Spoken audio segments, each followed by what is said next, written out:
Steelers fans, I am answering your burning Steelers questions here on the Steelers Talk mailbag, and I really do appreciate everybody that super chats, that puts in questions here. We are recording this during the live show, but if you're watching this, maybe it's on the weekend and you missed this week's live show, but you still want to give a little something to the channel and get your question on next week's mailbag, you can send us a super thanks. So YouTube has super thanks, which essentially allows you to donate to the channel outside of live videos. All you have to do is click the thanks icon. It looks like that, with the heart with the money sign. We really do appreciate your support, and if you give us a super thanks, we will give you a shout out, and if there's a question on that super thanks, we will put your question on next week's live mailbag right at the top. So let's just jump right into the questions. I have not seen these. I cannot wait to see this. So D Nice asks, will George Pickens have double-digit touchdown catches next season? I think he will. I think I'm a big believer in George Pickens. People that watch the show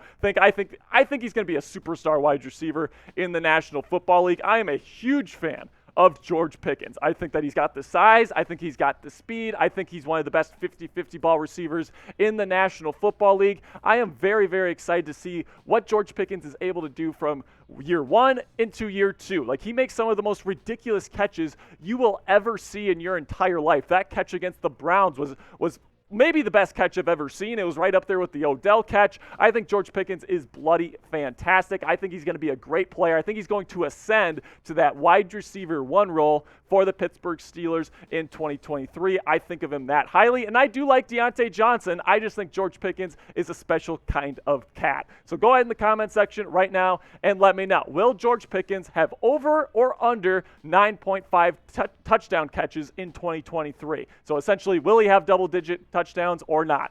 Type O if you think over, or type U for under. For me, I am smashing that over. I think he might get up to like 12 or 13. I think that he's a really good player. Can't wait to see him blossom. So now we got a question from Your Highness, Anthony Fuller.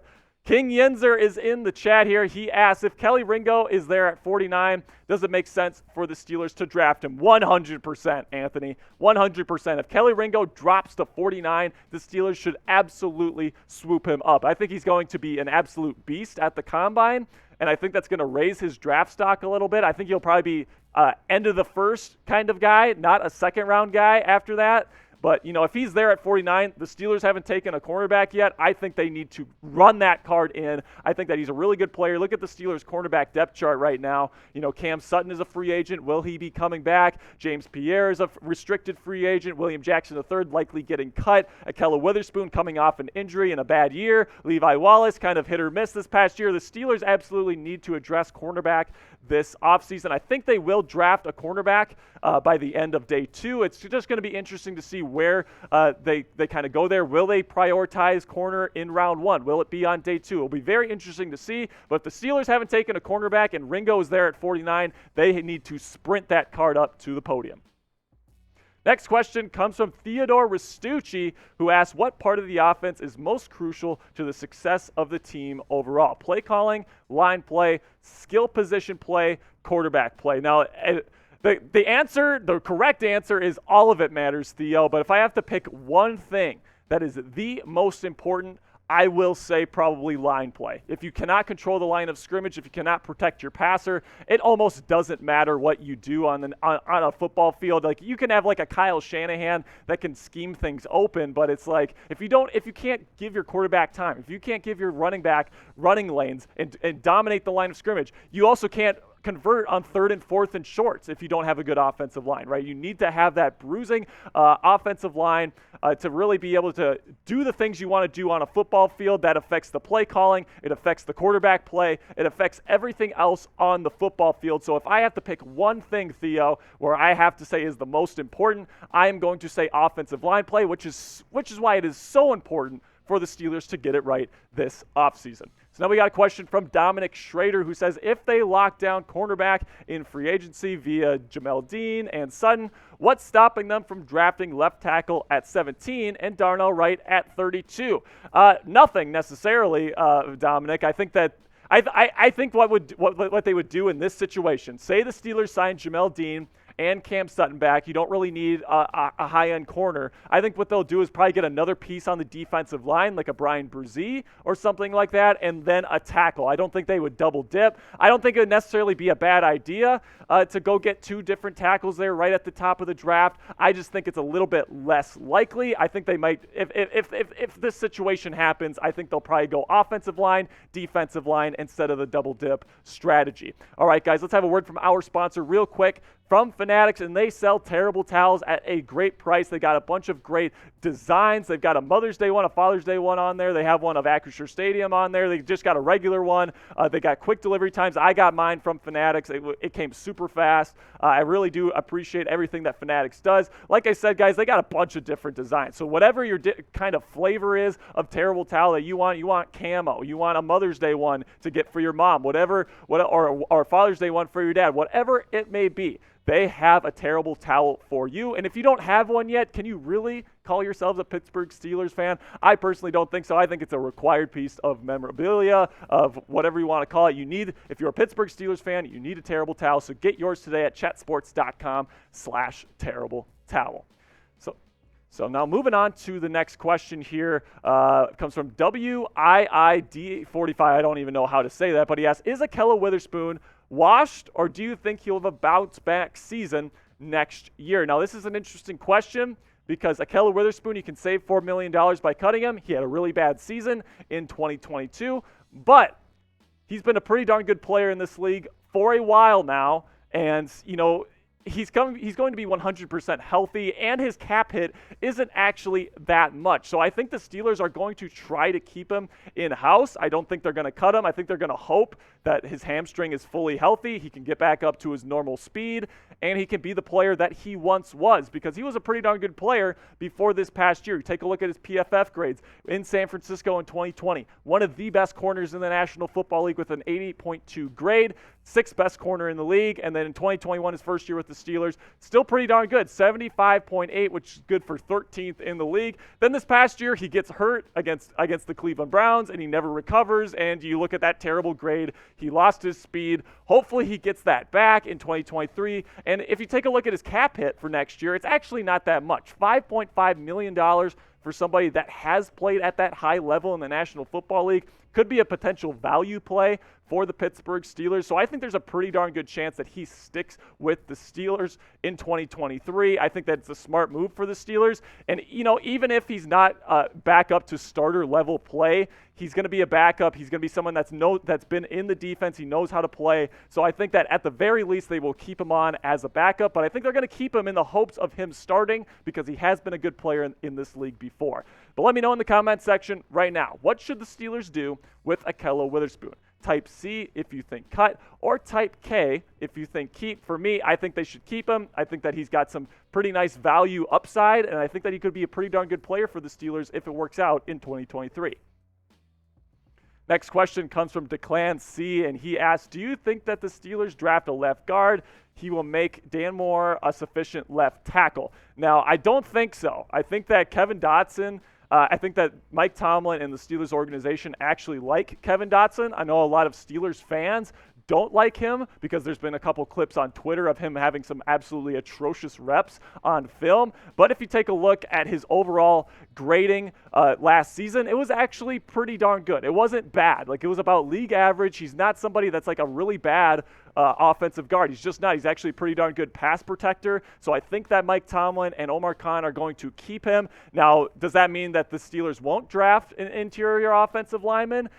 Not necessarily. I think that there's still a chance that they could to get some depth because they have zero depth along the offensive line. Their starters are okay, and then their depth is just absolutely atrocious. They do need to fill up those backup ranks with some good players in the draft, I think. So I think there's still a pretty good chance that the Steelers end up taking a guard or a center in this year's draft. I just don't think it will be someone to replace Dotson, at least in 2023. Next question comes from Matt Hyde here, and he asks, do you think the Steelers will restructure Minka's contract to free up space? The answer to this question is yes, Matt. I absolutely do. He's got multiple years left on his deal. It's a very restructurable contract. Now, How much they restructure it, how aggressive they are with the restructure is up for debate. It kind of depends on how aggressive the Steelers want to be in free agency. If they want to go out and get a big-name defensive lineman like a Daron Payne or a Javon Hargrave or someone along those lines, they could definitely front-load his contract a ton. But at the end of the day, you are going to have to pay that cap hit is going to come due eventually in later years. I'm not sure if the Steelers want to do that. So it really does depend how much money do the Steelers need to get the guys that they want in free agency. That's what it will come down to. That's what the restructure will be based on. But I absolutely do think that Minkah will get restructured, at least at some point this offseason. Next question comes from Brian Love. How would we feel about getting Byron Leftwich as a senior offensive assistant? I wouldn't hate it. He is a Super Bowl winning offensive play caller. A lot of people think Bruce Arians called the plays in Tampa when they won the Super Bowl. It wasn't. It was Byron Leftwich.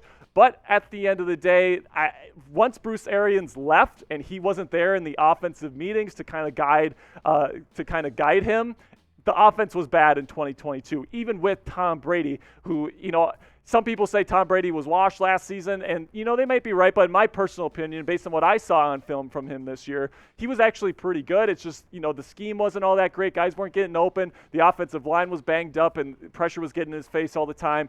I think that Byron, as a senior offensive assistant, would be a good call. He's got connections to Mike Tomlin and the Steelers organization. He's a former backup for the Steelers. So I think this would be a good fit, but personally, I would go with Pep Hamilton. I think Pep Hamilton's number one on my list with Byron Leftwich shortly after him, at least on my list.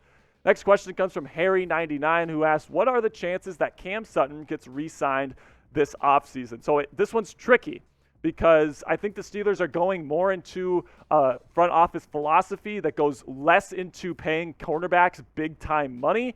But at the end of the day, Cam Sutton and the Steelers have both said that they want Sutton to return. Like, Sutton likes it in Pittsburgh. He likes the system. He likes the guys in the locker room. So the question is, how much money is he going to be asking in free agency? If he's going to be asking for like $12 to $14 million, I think the Steelers, there's a chance that they say you can go somewhere else for that price. But if he's willing to take kind of more of a team-friendly deal, like maybe a $10 million contract over the next 3 years, then that's when I think a deal will get done. Question is, will Cam take less money to stay with the Steelers? In my opinion, I think that he probably will. So I'm going to say that I do like the chances of him returning to the Steelers in 2023. So fill in the blank here for me in the comment section. Cam Sutton is a top blank cornerback in the National Football League. For me, I'm going to say he's a top 30 receiver or top 30 cornerback. Now, that might not seem like super high to you, but you got to remember that with all these nickel packages in the National Football League today, most teams have 3 corners that get a lot of playing time. So a top 30 guy is like in the top 10th percentile. So I really do like that. I really do like Cam. I think he's a good player, plays outside, inside. Might not be like that upper echelon guy, but I think he's a very solid piece. So the last question here comes from Marjo Jones, who asked, do you think the Steelers move back into the first round? There's a chance, okay? I think that if all the offensive tackles that they like are gone, and there's no defensive tackle or defensive lineman that they like at 17, there's a very good chance that they trade down because I think they're going to try to build through the draft. I think they're going to continue to try to build on the defensive line, on the offensive line. I think that it's a very good possibility that they move back if they don't like anybody at 17. So, Sperry, I actually think he's asking, do you think they can move back into the first round after their 17th pick? Okay. I think I misunderstood the question. Okay, so will they move back into the first round?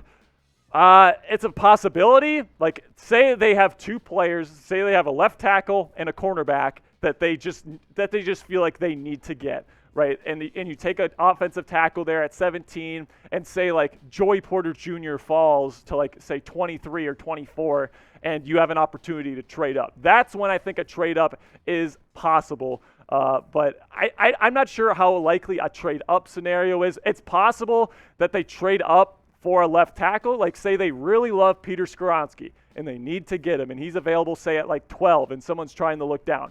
That's when I think a potential move-up is possible to get a left tackle for the future that you feel like can be a day one starter. But I think the more likely move is that they're going to stick at 17, take their picks and just pick accordingly and just see who falls to them. I think that's more of what the Steelers try to do. It seems like every time they trade up, they draft a guy like Devin Bush. Doesn't really seem to work out for the Steelers, but I guess we'll see how that works out for the Steelers this year.